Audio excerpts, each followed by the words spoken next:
puts you in a certain mood. It's amazing. Hi, everybody. Dennis Prager and Julie Hartman, the Dennis and Julie podcast. How would I summarize this? It just hit me.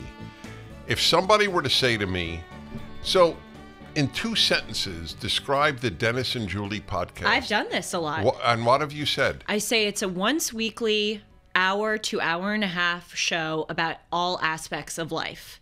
We tend not to focus on news and timely events, but more greater themes about, again, every facet of life. Right, but it doesn't convey at all, really, the uniqueness of our podcast. Well, I'm not sure you can. And you can't do that about anything in 2 sentences. You can't convey the uniqueness of the My Pillow in 2 sentences, you know? That is what we call coming out of left field. In fact, that's why our ads are many sentences. Coming out of another galaxy. So I have actually a very serious opening thought, and I'm not thrilled to talk about it because it's difficult and it's painful, and I rather do lighter subjects, but it would be dishonest to the moment in which we're living. So you'll find this of interest, and I hope our listeners / viewers. So how do I react as a Jew to the greatest eruption of Jew hatred and Jew slaughter since the Holocaust, since before I was born? And what I will offer will be helpful, I hope, to anybody. I'm answering a Jewish question with a universal response. Because I really do understand Jew hatred, aka anti-Semitism, I am not surprised by the slaughter of Jewish families, the burning of Jews alive, the kidnapping of babies. And why is that relevant? Why is that meaningful? I suspect that much of the pain of life, and I'm thinking aloud really, and I may be wrong, in fact, but I think much of life's pain comes from surprise. See, that is why I wrote in my happiness book, 1999. And of course, if it's in my book, that means I was talking about it well before that. I have so often said, when you understand that human nature is not basically good, you are far better prepared for the hurts of life from other people than if you think people are basically good. Right. Which goes to your superb point that you've said to me privately, how the pursuit of truth is so liberating, or I don't know if that's the word you use, but that's essentially. But I don't want to get sidetracked. This is really important. I wrote a book in my 20s. Maybe I was 30, about anti-Semitism. It's called Why the Jews. It's in its 3rd edition. It's still in print. Simon & Schuster, publisher. It's amazing. It is amazing. Simon & Schuster. I mean, yes, that's all right. of it is the fact that it's still in print. The fact you wrote right. when you were 30. It's a third edition. Publisher. Yeah. It's really amazing. Kudos. Thank you. And my co-author and I, we explained anti-Semitism. It's unique. Of all the hatreds of the world, there are so many hatreds. Koreans don't like the Japanese don't like the Chinese. I mean, that's it. The Germans don't like the Poles. We did a list of that last time. Yes, it's endless. Turks hate Greeks. The Colombians don't like Ecuadorians. I mean, it's endless. but nobody wants to eradicate the other group. It doesn't occur to people. We're going to wipe out every member and their country, every member of that group and the country. But that is anti-Semitism. It is exterminationist in its hatred. So it depressed me, the events of October 7, 2023. But it didn't surprise me. And I realize that enables me to handle it a little better. Mm-hmm. That's a very profound point, that a lot of pain comes from surprise. I think that you're right about that. I've talked in the show about how sometimes I obsess about my parents' death. And I think part of the reason why I do that, and it's gotten better, but certainly when I was younger, I would really obsess about it.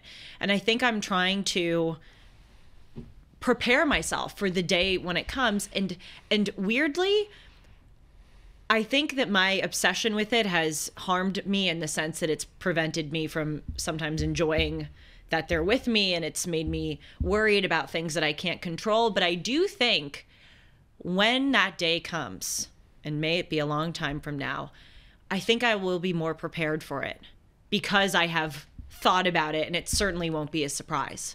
Yes. That's a perfect example. Mm-hmm. Doesn't mean the pain goes away, which I know you're not saying, but I think a large amount of it is the surprise. That's right. So that's why it's so important to have a realistic understanding of the world. Aside from that's the moral demand made on all of us, it's also for selfish reasons. You are sort of protected. As Dr. Marmer, our mutual friend, said to me once, Dennis, you have really good shock absorbers. Part of my shock absorbers are that I don't get many shocks. So this is hard for me to answer because I know the way that I walk through life. And it is, this is going to go wrong. That is going to go wrong. I'm going to fail at this. This person's going to die. I'm going to lose all my money. I'm going to be homeless, and I'm never going to get married. That's kind of the way my mind works. Not all the time, but really, I know, you know it is. That's yes. my default. And so honestly, a lot of the time I'm very pleasantly surprised because I expect things to go very wrong. Do you think most people walk through life with the opposite worldview, that they think that they're immune from losing money, losing a family member, etc.? I think they do. I think it's a very, very good question, which is why we do Dennis and Julie. Okay, I'll just leave that out there. That's a very good question. I do believe that people tend to think they're immune from what happened to the next guy. Mm-hmm. There used to be, I think it was in the New York subways, because I grew up in New York City, and I think, I know it was in New York. I don't know if it was on the subway or not, but there was there was a sign, and it said something to this effect. Hello, you're the next guy, or you're the other guy. And it was a very profound statement. You think, oh, that happens to the other guy. Hello, you are the other guy. There has never been a moment of my life that I thought that the bad things that happen to other people, early cancer, killed by a drunk driver, I have never for a nanosecond thought it couldn't happen to me. And people think that because they're a good person, they're somehow cosmically immune from the tragedies or the surprises that happen. I think you're right about that. I mean, on this show, it was, I think, one of the best discussions we've ever had. I said to you, and this is part of what I love about this show, apropos of what we were talking about a few minutes ago, how would you describe it to other people? We really explore things and we learn from one another and we change our minds on the air, which is great that we both allow ourselves to do that, because a lot of people would want to have their opinions totally set before they go in the air. But we're open. Or think it's weak to change your mind. Right, they think it's weak, exactly. By the way, I want to talk about that actually in light of my former classmates at Harvard having their names published for signing. I'm very eager to hear your thoughts on that. Yeah, let's remember Let's put a pin in that and talk about that. But I want to continue this. Yeah. Yes, I do too. So we had a discussion on Dennis and Julie a few episodes ago where I said to you, I think if, God forbid, one of my parents got hit by a drunk driver tomorrow, I would have a harder time with my faith in God. And your response to me kind of set me straight and was totally right, where you said, so if it happens to other people, you don't lose your faith in God, but if it were to happen to you, you would. And that's totally right. And so circling back to this point, we shouldn't think that, oh, that's, those kinds of things just happen to other people. We're just as... Yeah, you're the other people. We are the other... Exactly, yes. That's the sign. Yes. You are the other person. Right. Listen, if I told this, you'll know, because you're a living Google. Did I mention on a Dennis and Julie episode a speech I gave to a London synagogue? No, I don't think so. Okay, good. I didn't think so, but I can't remember. I do a lot of speaking. So years ago, I was the speaker at a London synagogue, an Orthodox synagogue, and then it was time for questions and answers, and a man gets up, and since I talked about theology, he asked a theological question, and he said, I'm curious, Mr. Prager, how do you explain a Jew who is religious and who is a good person and who keeps the Sabbath and who prays every day and keeps kosher and gets cancer at 45 years of age? I don't know what example he picked, but something like that. And I admit it's hard to shock me, but the question shocked me.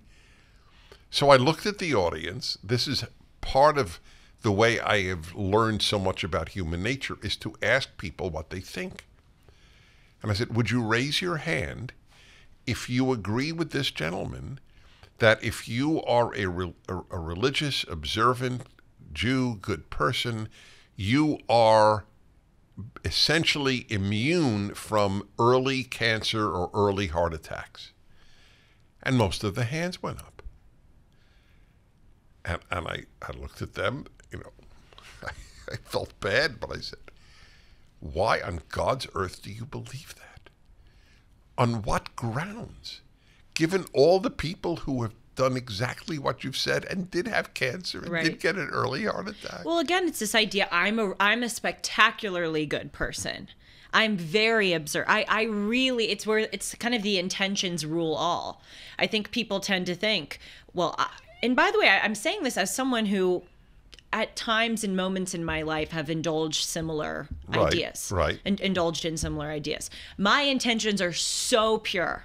I really want to do right by everyone around me. And you do. I know that. So maybe I am a little bit immune from Do you feel XYZ. that now? No, I don't. You've completely extirpated it from your conscience? I can't say completely. No, I can't say completely. But I have completely. I believe that. But I also believe it's taken you years to do that. Nope. Oh, really? I will tell you, at a very early age, I have only, I'll tell you what is recent. Relatively recently, I have realized how rational I am and how atypical that is among human beings. And by the way, my rationality is mostly a gift, but it is in some ways a negative in that having no mystical parts of me or no, the normal non-rational, I don't say it at all as a negative, parts of religiosity. I can't relate to the sort of religious ecstasy that a lot of religious people have, whatever their religion. My high is my Friday night Shabbat meal. That's my religious high, but it's not at all irrational that I have it, because the Christians who come to that dinner have a high too.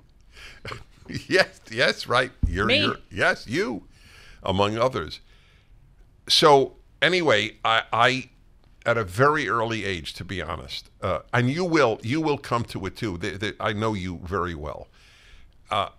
And by the way, it's to your credit even that you've already started to work on it at such a young age. I don't know the age. Maybe when I was 12, I don't know at what exact date I realized it, but I realized it very early There is nothing between me and paralysis by a drunk driver other than the guy who did get paralyzed by a drunk driver was less lucky than me. That is 100% how I view it. I don't believe it was God's protection, because it's not fair what he protects me, but he doesn't protect another nice guy. I'm not the only nice guy on earth. Right. I'm not the only one worthy of God's protection. I would be sick if I thought that. So I think I've realized recently that, and really thanks totally, well, I shouldn't say totally, because obviously a large part of it was my parents, but the religious part I can say almost totally thanks to you. I see the world as governed by universal, objective moral codes. That doesn't mean that individuals always practice those codes, but I do believe that if you work hard, if you are kind to other people, if you do certain things the traditional right way, you get a high school and college, certainly high school, but hopefully college education, you get married before you have kids, you are honest in your dealings. I believe if you follow those things, you are setting yourself up for a happy life where you will be rewarded for your good deeds. I think that's true 80% of the time. And I feel like getting older in life is realizing that for the remaining 20%, it's all kind of up in the air. Like sometimes you will work really hard and you will do things the right way and you may not succeed. And that's kind of what I call the 20%. That's right. So the only randomness question which neither of us can answer is what the percentage is. Right. When you say you'll be rewarded, if you, what is it, the 4 basic principles of middle class values, as put by the Professor Amy Wax at UPenn, for which she got hated by her colleagues. No. Graduate high school. Get married before you have kids. Right. Yes, but I was thinking the order. Yeah. I think get a job, get married before you have kids, get married, and then have kids. So there are 4. Is it clear that there were 4 processes there? 4 steps? Yes. High school, job, married, kids. That's right. So you can do, your point is entirely accurate. You can do those and still fail in life. Right. Absolutely. So the only question is, and I don't have an answer, you said 80% of the time it'll work. That's a fair number. Yeah. I don't know, maybe it's 90, maybe it's 60, but generally speaking, that will work. The only thing I want to clarify, listening to you very carefully, was you said you will be rewarded. You didn't mean by God. No. I meant by in that life. Behavior. I meant you'll find a fulfilling life. You'll make money. Right. Okay, that's what fair. I meant. Yeah. Okay. And well, actually, I think you'll be rewarded by God. Yeah, but not ultimately. Ultimately. You mean in the hereafter? Yes. Yes. All of my sanity eggs are in the afterlife basket. I know. Because this world does not provide it. So True. Back to the original, and then we'll get to your Harvard peers, which I'm very curious to hear what you have to say. I don't know what you have to say. We don't rehearse before at all. At all, which is part of its, I think, what's the word? Blessing or advantage or whatever.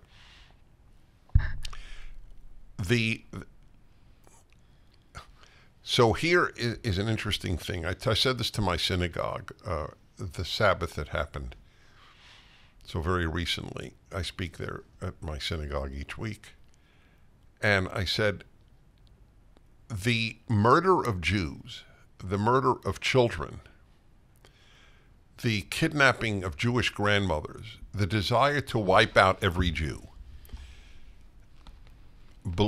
it has on me this is going to sound, if not sick, for many people as at least bizarre. Mm-hmm. It actually increases my religious faith. Why? Because it proves to me the validity of Judaism, the special role of Jews in the world, that we Jews provoke such destructive hatred on the part of despicable societies is a vindication of the chosenness. Of the chosenness. Not that every Jew, look, you know how critical I am of Jews, so this is not a chauvinist statement at all, but the Jews collectively represent something better than Iran represents, than Hamas represents, than Hezbollah represents, than Islamic Jihad represents, than ISIS represents. If we Jews were hated by nice people, it would have a very destructive effect on my faith. That the scum of the earth hate me personally, that's in my own personal life, having nothing to do with being Jewish, right. Says to me, I must be right. These are really scummy people, liars, as a general rule, who hate my guts on the internet. They just lie. They simply lie about me. So, as I have actually said, and I will say this now, if the left produced kind, decent, and happy people, it would challenge everything I stand for. Yes. I judge everything by its fruit. So the fact that the worst people on earth literally hate Jews, Nazis in the 30s and 40s, Nazi Muslims in our time, well, there must be something about us that represents the good God on earth. Because the Allah of Allahu Akbar, when I'm slaughtering a baby and I shout Allahu Akbar, right. That Allah is the opposite of my God, is the opposite of my Jehovah, literally the opposite. I'm not saying Allah is the devil. I'm saying their Allah, right. The barbarians' Allah, is closer to the devil. Okay, I want to tell you that is an amazing point, and as I move on from it, I want to pause and let it sink in for the audience, because I think that's absolutely right. When did Islam become so radical?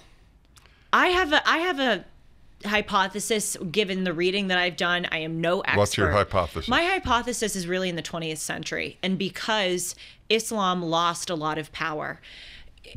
I was, and this is, again, only because of my reading and that Bernard Lewis book I stole from your library, which, by the way, I have to give back to you. I haven't forgotten.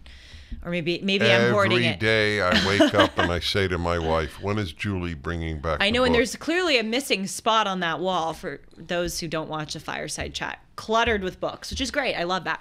Anyway, Islam was doing extraordinarily well in the world. I mean, as far as its power, money, influence. I mean, it was founded in the either 7th or 8th century. Starting in Saudi Arabia. Then it moved basically all across Europe, all of the Middle East. Well, first across the North Africa. Yes, North Africa, the Middle East, conquered parts of Christian Europe and Asia.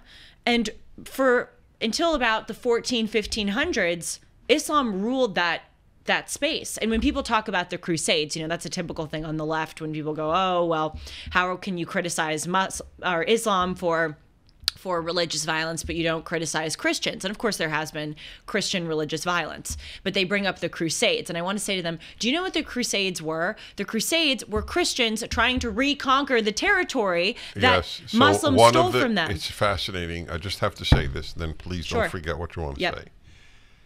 One of the things that I have been routinely attacked by the left, not by even Muslims, by left, is that I have said exactly that. The Crusades were about regaining conquered land. And then they say, well, what about the Jews who were massacred on the way to the Holy Land by Crusaders? I wrote a book which has a whole chapter on that. Right. It was pure, undiluted evil.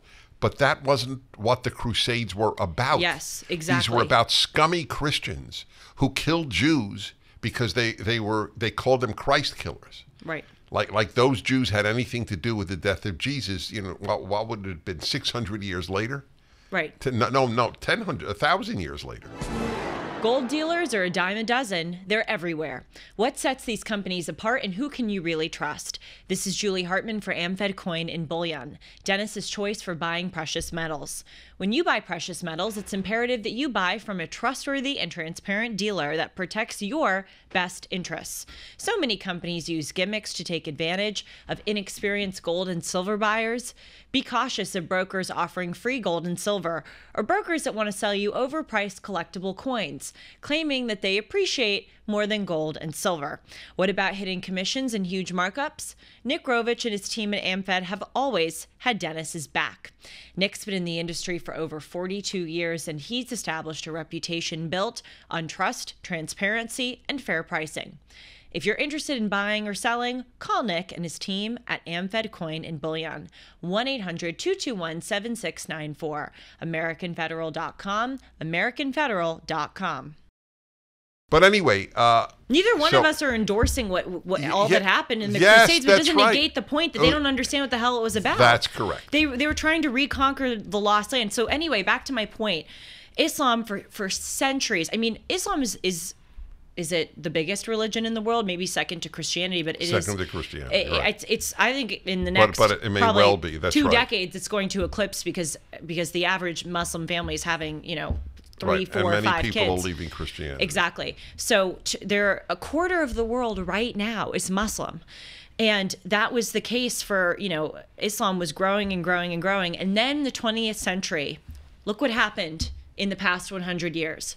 In 1919, the Ottoman Empire collapses. The great Muslim Ottoman Empire, gone. The State of Israel is founded in 1948, Nakba, the catastrophe. I mean, there were these massacres and skirmishes between Muslim groups. The Bengalis and the Pakistanis went after each other. After the Ottoman Empire collapsed, obviously a lot of Europeans went in and kind of carved up the Middle East, and that was hugely humiliating for many Muslims. The Soviet invasion of Afghanistan was also humiliating. The American invasions of Iraq and Afghanistan were also humiliating. Of course, neither the Soviets nor the Americans especially prevailed in those, but still, from their perspective, it's a European Western power coming in and carving up, retaking over land or territory that they once had control over. And I think that's when we really started to see the ascent of radical Islamic terror. And it's no coincidence that, Al-Qaeda was founded in the 80s during the Soviet invasion of Afghanistan. ISIS was founded in 2004 when the United States invaded Iraq. So I think it coincides with a perceived loss of power and influence. I mean, radical Islam didn't really exist before the 20th century. You have a somewhat more positive view of Islamic history than I do. And by the way, I'm not saying Islam was perfectly practiced or perfectly. No. There's no such thing as perfect. Right. I know you're not. But the ascent of this level of radicalism has really been in the past century. There is an unspoken, gigantic killing, tens of millions, that it's unspoken, and I know why it's unspoken, and that is what the Muslims did to Hindus. In the history of mass murder, it is up there with any other in the history of the world. And that was while Islam was at its glorious, most powerful self. The reason that no one talks about it, and no one is virtually an accurate, Muslims aren't going to talk about it for obvious reasons. Westerners don't talk about it because they don't want to be called Islamophobic. And Hindus don't talk about it because India is afraid that if it's talked about too much, it will cause a civil strife between Hindus and Muslims in India. So everyone has a reason to keep quiet about it. As I've often quoted, and I do in the book that touched your life, Still the Best Hope, which is about Islamism and leftism and Americanism, I note that the greatest Arab writer who ever lived, Ibn Khaldun, in the, I think, 15th century, who wrote a book called the Muqaddimah, which is the introduction to history in English. A.J.P. Taylor, the great British historian, said it was the greatest work of history ever written. Anyway, it is highly regarded, and Ibn Khaldun writes, unlike Jews and Christians, we are a better, superior religion because we will kill to make converts, and they won't. I mean, Christians did, but they were not, that was against Christianity. But if Muslims do, it's not against Islam. Right. Dar al-Harb and Dar al-Islam. Are you familiar with that? The No. House of Islam and the House of the Sword, or the House of War. That's the division of the world theologically. So it's there are wonderful individual Muslims, but that does not negate a more sober judgment of the record of Islam historically, in my opinion.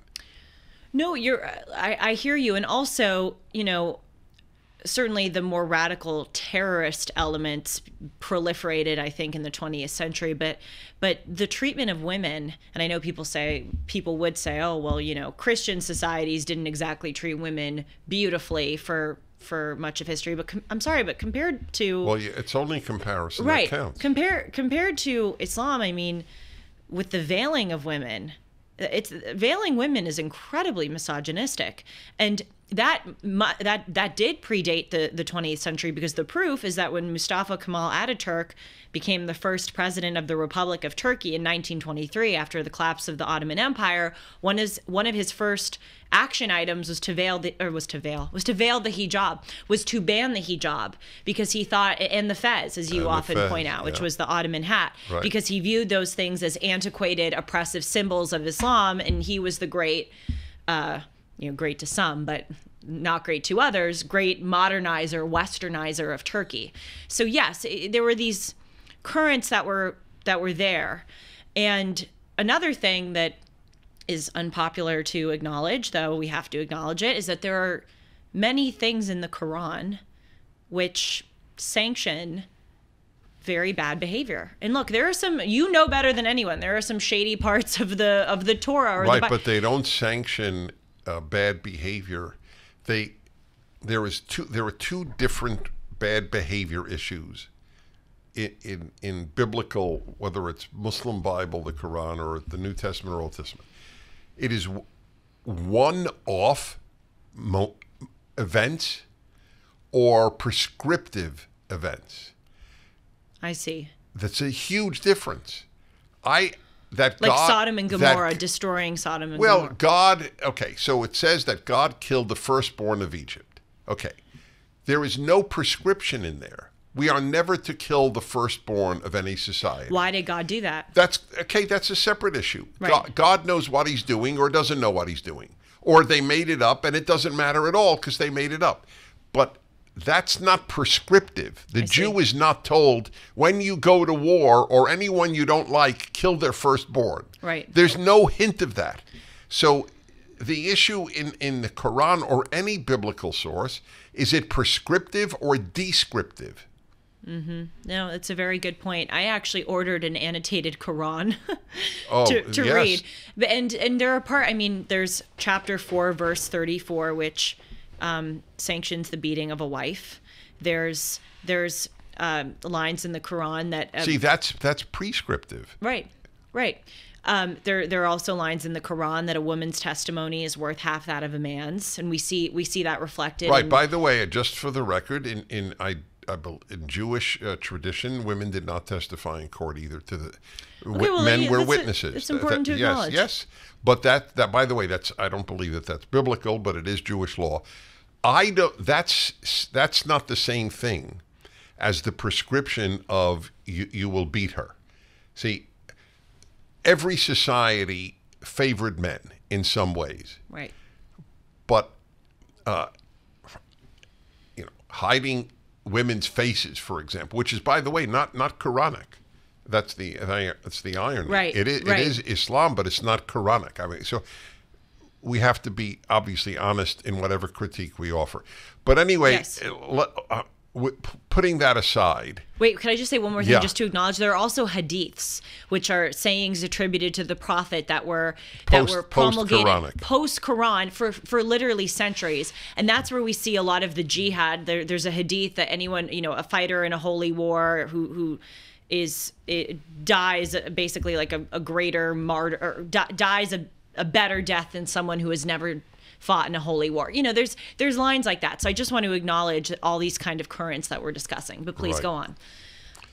So I just want to return, and then we can move on. I want to return to the issue of not only did the Hamas atrocities not surprise me, but they reinforce my religious understanding of Judaism, the Jewish people, the Torah, etc.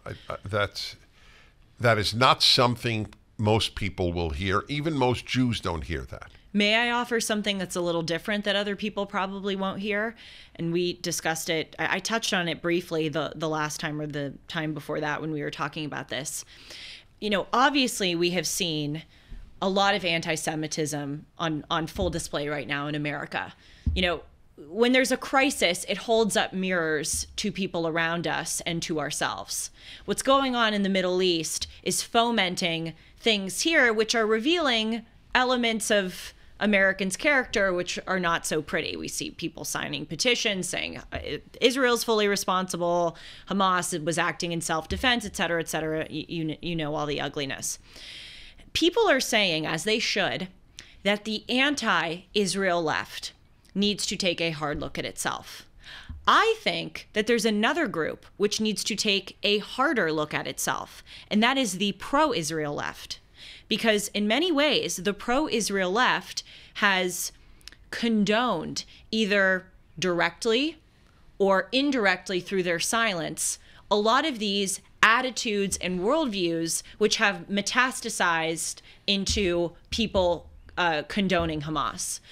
For instance, people are saying, oh my gosh, how could these college students or how could these people say that Israel is an apartheid genocidal state? Well, you let them call America a systemically racist country. You let them call America colonizers and that they're Jim Crow 2.0. You allow them to spread all kinds of lies about this country, and you're shocked when they're doing it about another country. You allow, and these are individuals who not only, when I say allow, who donated to Black Lives Matter, who signed petitions about America's racism. They have been enthusiastic, ardent supporters of a lot of kinds of extremism. They supported Black Lives Matter when Black Lives Matter was condoning looting and violence, and now they're shocked when they see people condoning Hamas for looting and violence. It's like, where have you been? And I want to hold these people's feet to the fire. They're getting off too easy right now because everyone's focused on the extreme crazies, as they should. And then the pro-Israel left's like, oh my God, these people are so extreme. You gave fuel to their fire. And now you're shocked? Screw that. That's fraudulence. There's a Hebrew saying, silence is agreement. Hence my silence. And again, what? Oh, your silence. I thought you were saying. That's true too. Yes, but it's with applicable. them, it wasn't just silence. No, it was advocacy. Every time the pro-Israel left capitulated to, supported, or gave a mealy-mouthed excuse for the temper tantrums. Yes, they allowed moral confusion to spread. Right. And when moral confusion and then they're spreads, shocked. Oh, it wow. spreads. It's really, they even hate the Jews. That's a shockaroo. I did a show on this on Timeless, and I compiled a list of tweet responses to Black Lives Matter grassroots statement that Hamas was acting in self-defense, and we must stand unwaveringly on the side of the oppressed. That's what Black Lives Matter wrote. And you see these people commenting, I marched with you, now I can't. I will never do that again. I supported you up until now. I'm out. Yes. I can't believe I ever believed you. These people were stupid, though. That's right. Well, or this is the phenomenon of gee, I never thought it would happen to me. Yes, Ironically, that's what it's about. Nice circle around. Yeah, you can crap on innocent Americans all you like, Yep. but on innocent Jews, oh, now I realize what a-holes you are. Yep.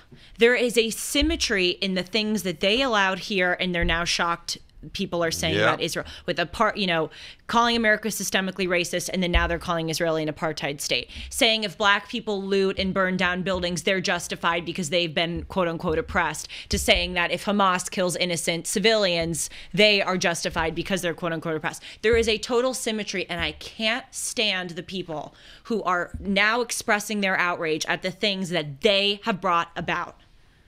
Pisses me off. Can you tell? I love you for it.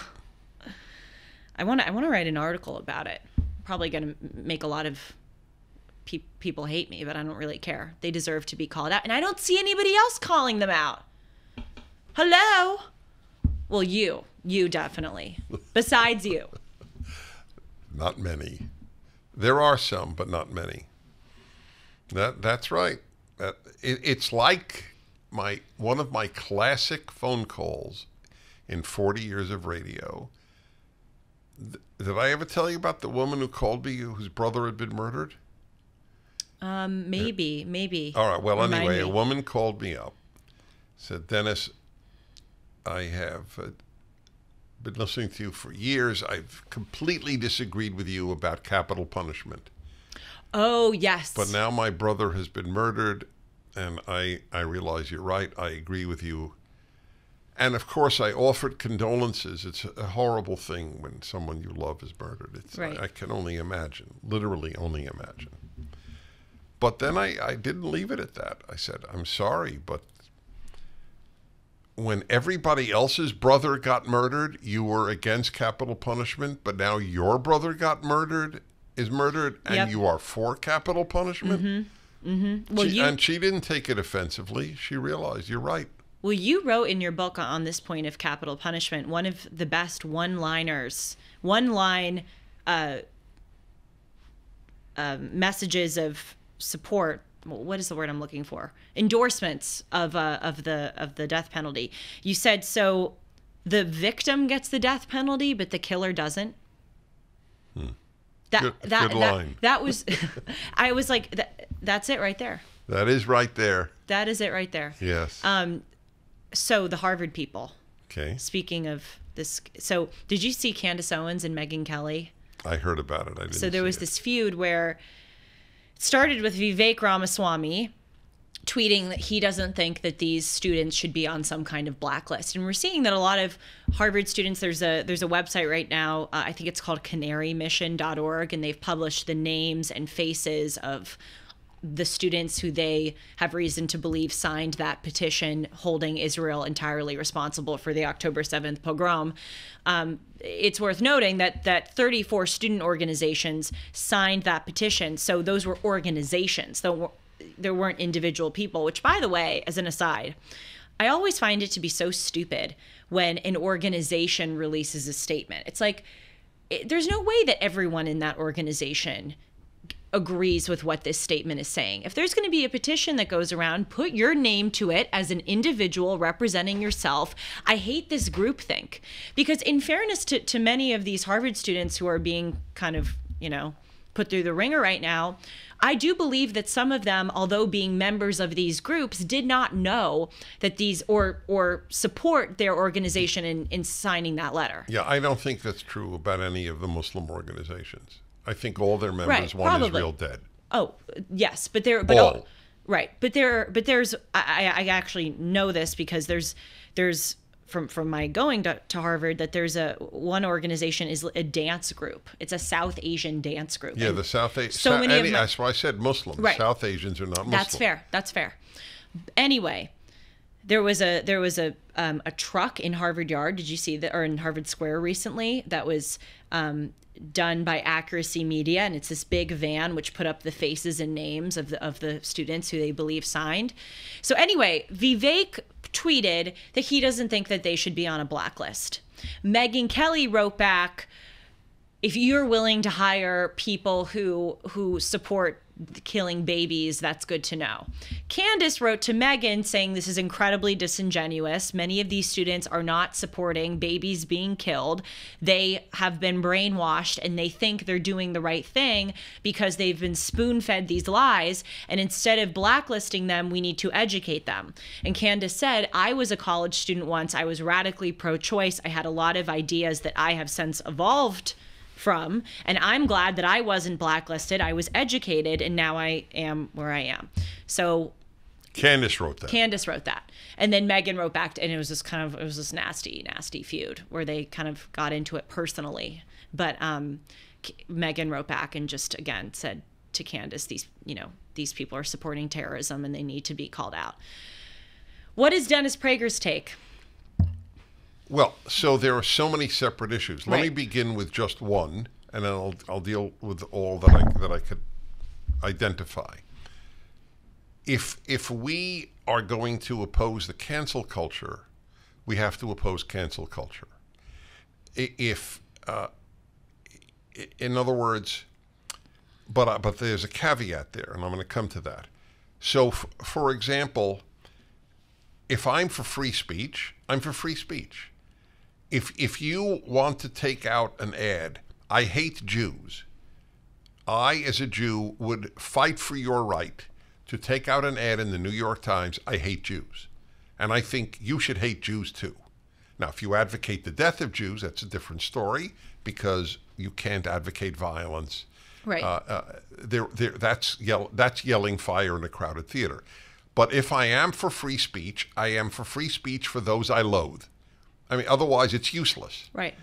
So likewise on cancel culture, if you say something and that means you're fired automatically, I am generally opposed to it because the fact that it is applied only in one direction, namely if you're conservative, you get fired.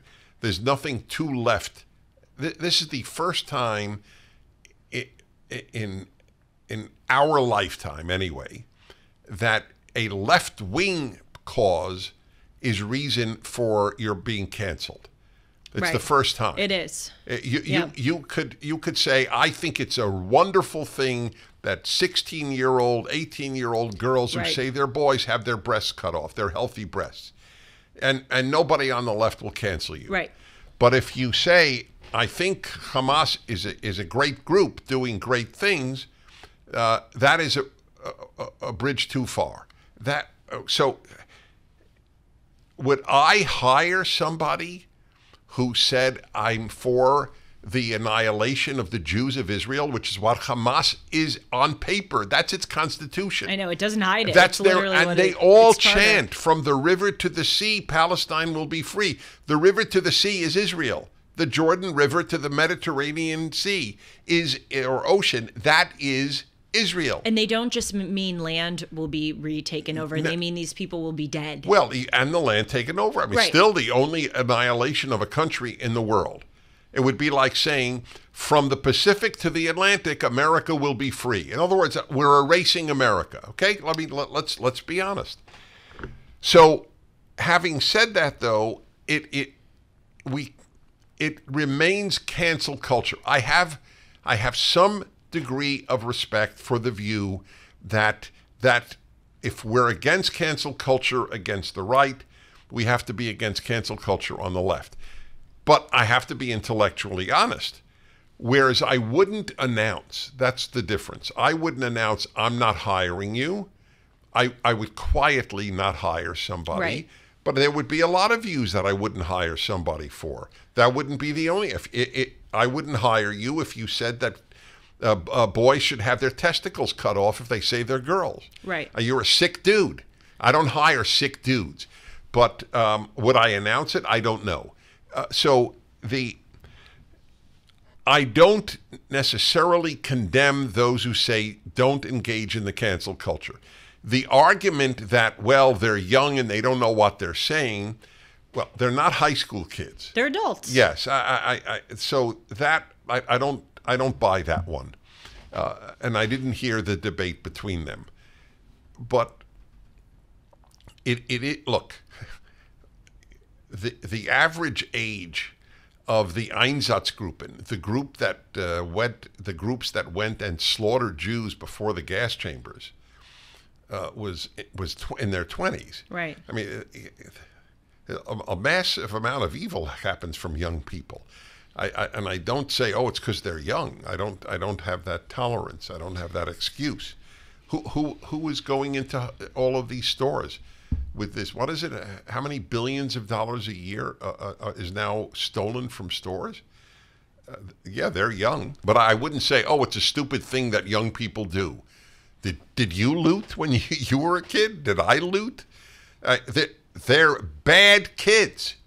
That's just a fact, because you are what you do. If you can't call people who rob stores on loot like crazy, or carjack, or punch the store owner bad, then who is bad? Right. There are no bad people then. Mike Lindell has a passion to help you get the best sleep of your life. He didn't stop at the pillow. He also created the Giza Dream bed sheets. These sheets look and feel great, which means an even better night's sleep, which is crucial for our overall health. Mike found the world's best cotton called Giza. It's ultra soft and breathable, but extremely durable. Mike's latest deal is the sale of the year. For a limited time, you'll receive 50% off of the Giza Dream sheets, marking prices down as low as $29.98, depending on the size. Go to mypillow.com and click on the radio podcast square and use the promo code Hartman. There you'll find not only this great offer, but also deep discounts on all MyPillow products, including the MyPillow 2.0 mattress topper, MyPillow kitchen towel sets, and so much more. Call 1-800-566-6745 or go to mypillow.com and use the promo code Hartman. So anyway, the question applies to the cancellation, and I have some sympathy for the idea that we don't have cancel culture. I'll put it to you this way: if the left said to us, I'll tell you what, let's make a deal. We won't cancel anybody because they have a right-wing position if you don't cancel anybody because they don't have a left-wing position, because they have a left-wing position, I would make that deal. So would you. Yeah, I would. However, the thing about, and we can get into more of my thoughts on this, but cancel culture really has largely been punishing people for having not bad opinions. I'm right. sorry, That's why I'm not saying it very eloquently, but no, you're right. That's why I said yes. A guy called a woman beautiful in the office and he's fired. Correct. A woman tweeted hashtag White right. Lives Matter and she got kicked out of her right. It's book a far club. cry from you're okay if yes. you slaughter Jews. Exactly. I agree. And so that's where I think, and I even, when I told the story of about a month ago, I was at a bar and I met this conservative guy and he was saying Putin's a great guy and Alexei Navalny deserves to be tortured because he's a lib, just a blankety blank. See, Sean, I didn't say a curse word because I didn't want you to have to edit and bleep it. I was very kind to Sean just now. I saved him. 1 minute, a kind to Sean minute on the Dennis and Julie podcast. Look at the smile on his face. He's so not used to being treated with kindness. It's sad. It's actually sad. Yeah. Anyway, when I was with that guy, and I was really coming at him, I wasn't getting loud or vicious. I was arguing based on merits of my position, which I believe are many. But I felt when I was talking about it afterwards with people, I wanted to say that his viewpoints were offensive. But I had like a Pavlovian allergy to that word offensive because it has been so misused. And again, a man calling a woman beautiful is offensive to some now. So, but then I thought about it and I said, well, wait a minute, just because the left has so exploited the word offensive, that doesn't mean that there aren't some things which are truly offensive. They've done worse than exploited. They've raped all of these terms. Genocide, right. Apartheid. Israel is an apartheid state. Right. Really, everyone watching us now or listening to us now should watch the PragerU video by a black member of the South African Parliament who went to check if Israel is an apartheid state. He lived through apartheid, so he actually knows what it is. None of the people who know what it is call Israel an apartheid state. Yes. They have raped language, like sexual assault. Right. Guy puts his arm around a woman. Kisses the girl at the soccer thing. Oh, the soccer thing was a perfect example. Yep. She lifted him up in the jubilation of the Spanish team's win in the World Cup, and a peck on the lips, not open mouth, not erotic, nothing. And the guy is under investigation for sexual assault. Yes, for sexual assault. Yes. But the point is that just because some words have been so misused and twisted and abused by the left, that doesn't mean that some things aren't offensive. Yes. And that doesn't mean that some people don't deserve to be canceled. They do deserve to be. Oh, they do deserve to be. My only contention is that I so want to remain on the side of non-cancellation. I agree with you, and that's all. Why. But you're right. They went so beyond. It's not because of their opinion. Right. Would I am pro-life. Would I hire a pro-choice person? Well, yes. You did. I'm now different, but I was pro. Oh, okay. Well, all right. So pro-choice. there you go. Yes, that's correct. There are vast numbers of positions. But if you think it's okay to kill Jewish families, you are beyond the pale of human decency. I can't have despicable people work for me. I have to tell you, I'm really torn about this issue because half of me says, and I like you, am radically pro-free speech. I believe you should be able to say whatever you want, because the second we start policing it, we're screwed. So I am radically they have a right to sign that petition. They have a right to write it. They have a right to post it. They have a right to put a news, whatever they want to do. I think individuals' names should be signed as opposed to groups. And if there should be a rule, if you're going to sign a petition, you got to put your specific name on it. You have to stand behind your opinions, not hide behind an organization.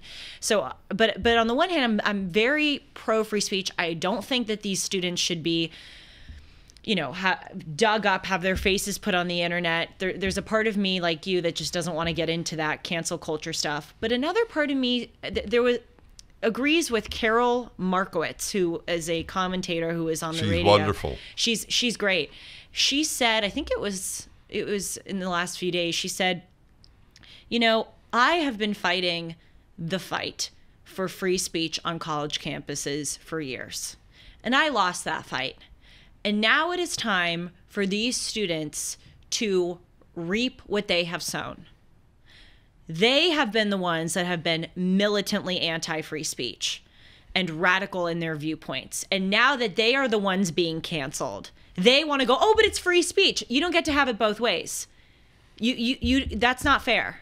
If you have been advocating all along for there to be, suspensions on hate, and by the way, we don't know the individual view. There could be some of these students who are radically pro free speech as we are. I'm making an assumption that many of them aren't.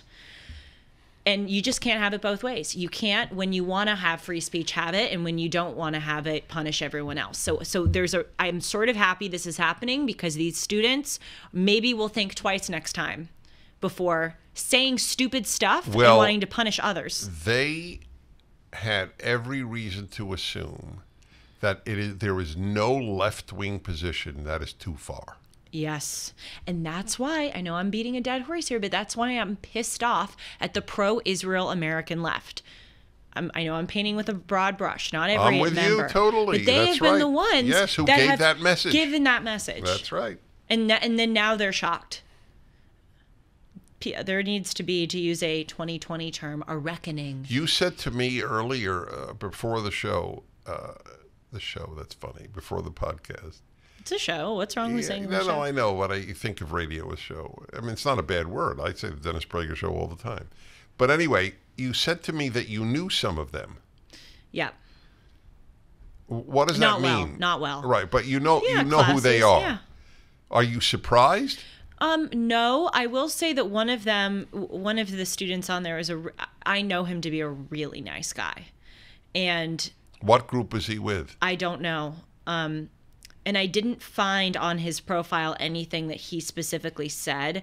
I think he was just a member of one of those groups. Yeah, I wish I knew which group. And it's, I mean, I could pull it up. Well, the and tell Nepali, what the hell they were on there but for. But it made me sad because I have to say this one guy, I knew him to be just a really, really nice Right. person. So I would hope that he would say to himself, why did I join such a radical group?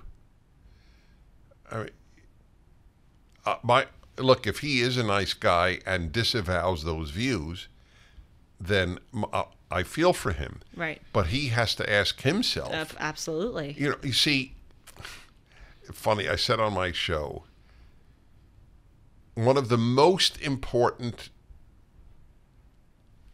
avenues to a better world is that people pay a price for what they do.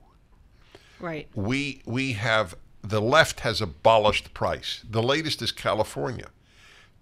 Unruly, disruptive students, that's the term. Disruptive students are not to be suspended or thrown out of class.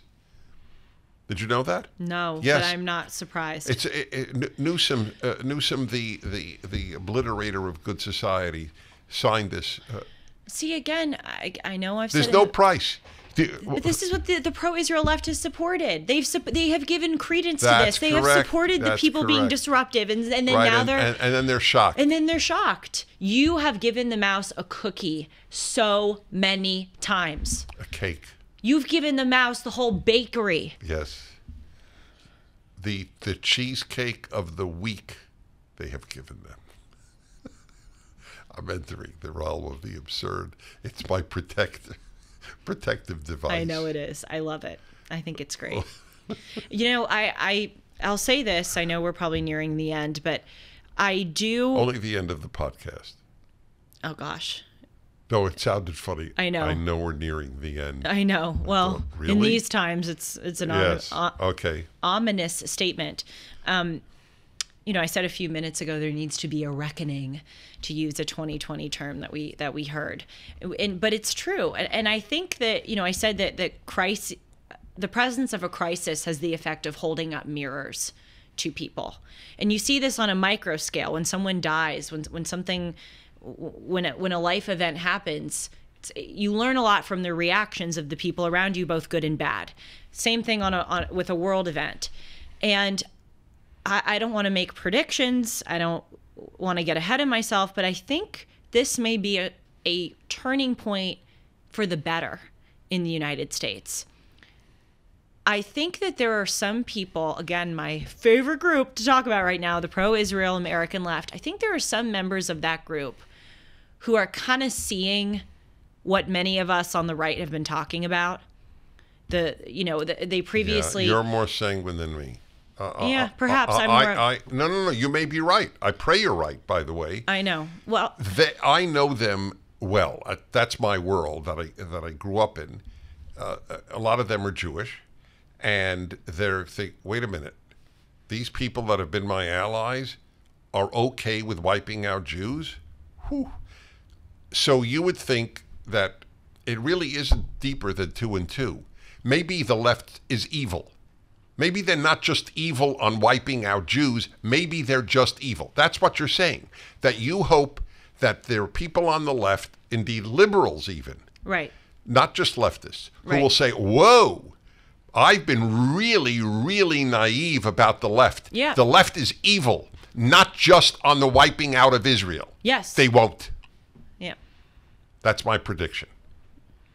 They are so brainwashed You're into right. believing the right is their enemy that they cannot face the fact that the left is their enemy. I mean, even the other day, these people came into the Capitol. Who they breached the Capitol. They held a political demonstration inside of the Capitol, and nothing happened. Nothing happened. Right. No one talked about it. Right. And it's like.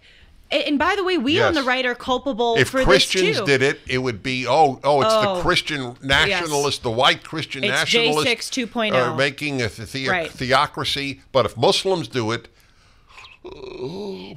Pass the salt, please. Yes. And you know, what really makes me upset is that John Strand is one of the January Sixers who is serving in prison for 2 years plus, over 2 year sentence for walking into the Capitol with a bullhorn to give an anti-vaccination speech. Should he have gone into the Capitol? No. Was it stupid? Absolutely. But he is getting 2 years for walking into the rotunda with a bullhorn. These people walked into the rotunda with bullhorn. Are they going to get 2 years? Are they are they going to get the hate and the vitriol and the smear that John Strand got and continues to get? Are they going to have their lives ruined as a result of that? No, of course not. Because we have a two-tiered system of justice. We have a two-tiered system of standards. If you are on the left, you can say whatever heinous crap you want. You can breach the Capitol. You can burn down buildings. You can commit whatever crime. You can be unruly in the class. You can do whatever the hell you want, and you're protected. But if you're on the right, no.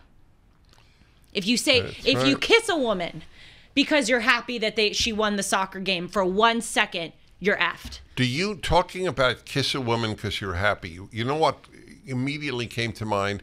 The most iconic photo of the celebration of victory over the Nazis and over Japan. You know the one where the guy grabs the Life magazine photo. Oh, you don't know it? Oh, I'm dying for you to see this. Was he in a naval uniform? Sean, pull up the photo. It was in Times Square, I believe, in Manhattan. The country's going crazy. The war is over. We had lost so many men, and a guy just grabs a woman and kisses her. It was. Most of my lifetime, it was considered one of the most glorious photos in modern American history.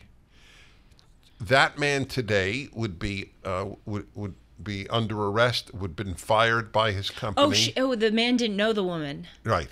Oh. Just grabbed the woman in Times Square and kissed her. And let us say she didn't want the kiss. Okay.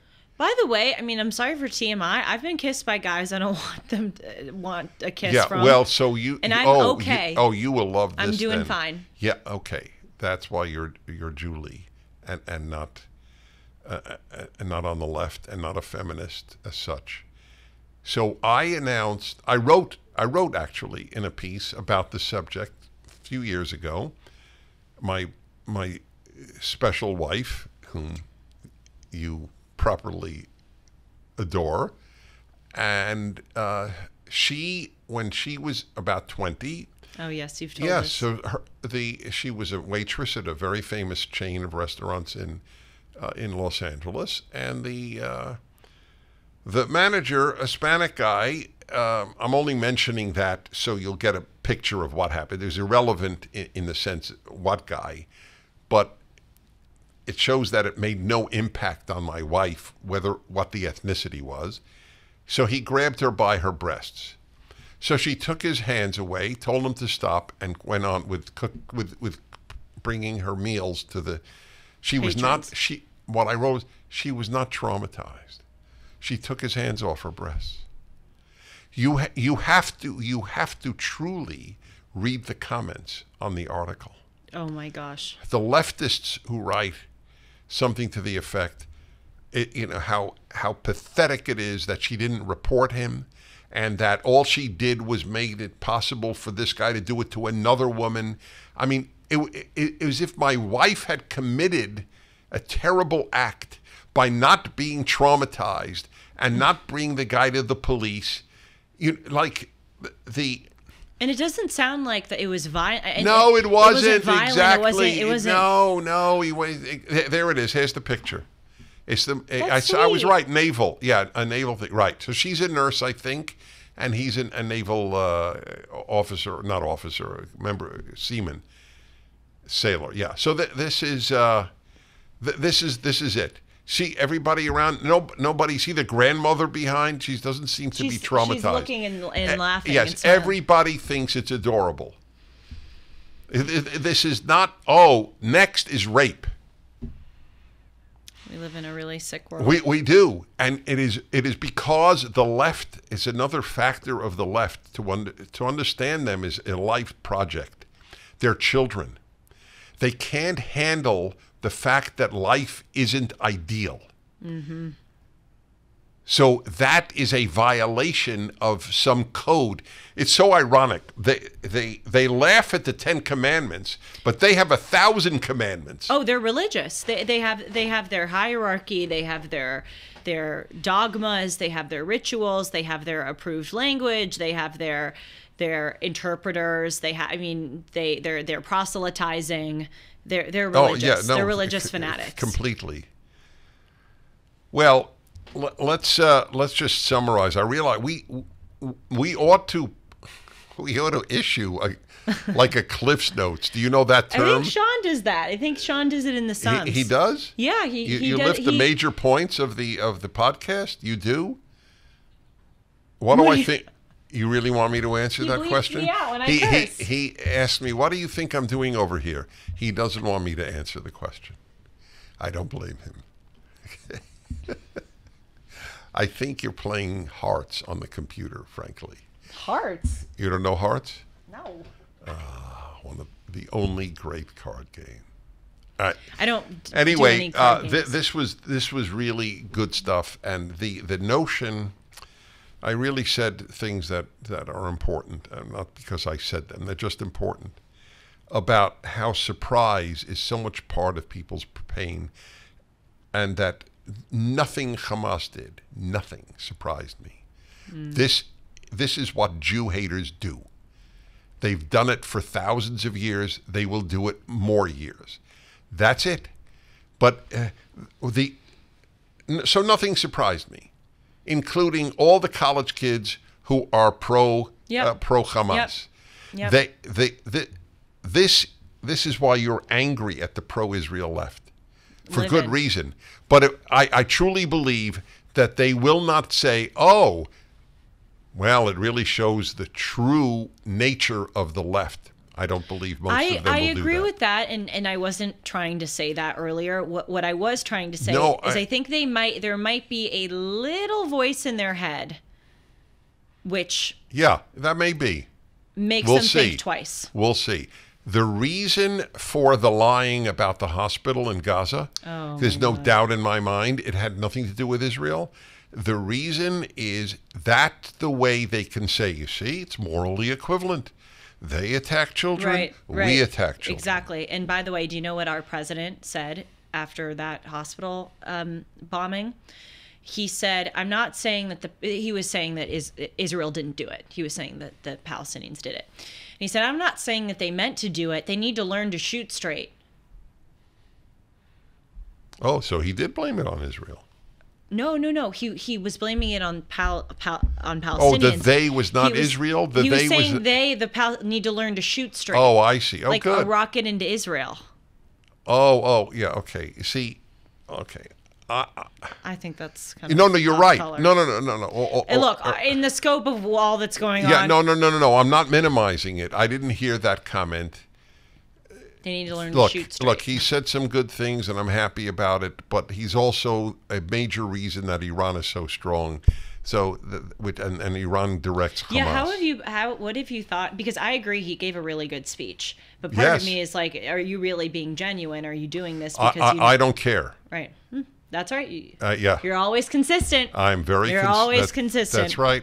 I don't care if he did it for political reasons. I only care that's what he said.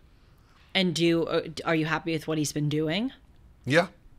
Well, he went to Israel. He hugged Benjamin Netanyahu, which drove the left here crazy, including left-wing Jews. It's amazing, Jews who say they're pro-Israel, but they hate Netanyahu. I find that a little bizarre. As an American Jew who supported Israel, my view is it's none of my damn business who Israelis elect as their prime minister. Right. It's none of my damn business. If I want to vote for a different prime minister, I just get on an El Al plane 10 hours later if I'm in LA, 6 hours later if I'm in Israel, if I'm in New York, whatever it is, 15 hours later if I'm in LA, and 10 hours in New York. and and in 10 hours I'm an Israeli citizen. Then you can say anything you want about the Israeli elections. Shut your mouth while you're here. You don't send your kids to die on the front. The rockets aren't hitting your house, so shut the hell up.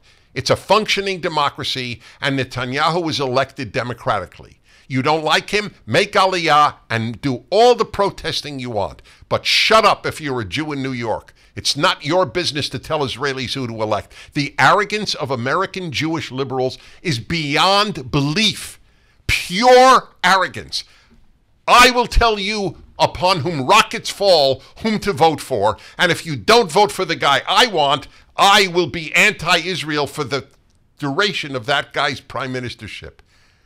My fellow American Jews, not right now an impressive group of people. I'm sorry to say it is painful. But okay, hey, listen, as I say to every religious group, I don't care what religion you're a member of as long as you're embarrassed by it. Every Catholic I know is embarrassed by their Pope.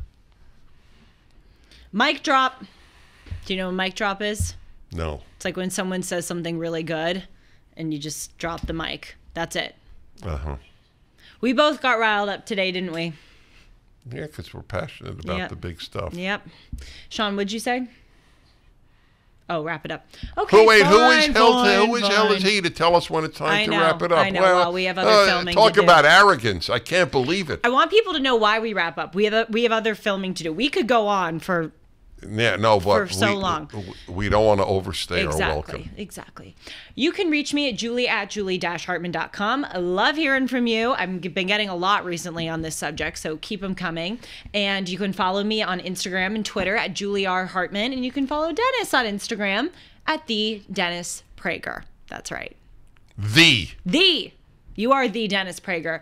And we will see you all here every Monday on the Julie Hartman YouTube channel for Dennis and Julie. It's at 1 o'clock Pacific, 4 o'clock Eastern. And you can watch it here again, or you can listen to it on Apple and Spotify. Either way, just consume it. And thanks for being with us. Bye. Shalom.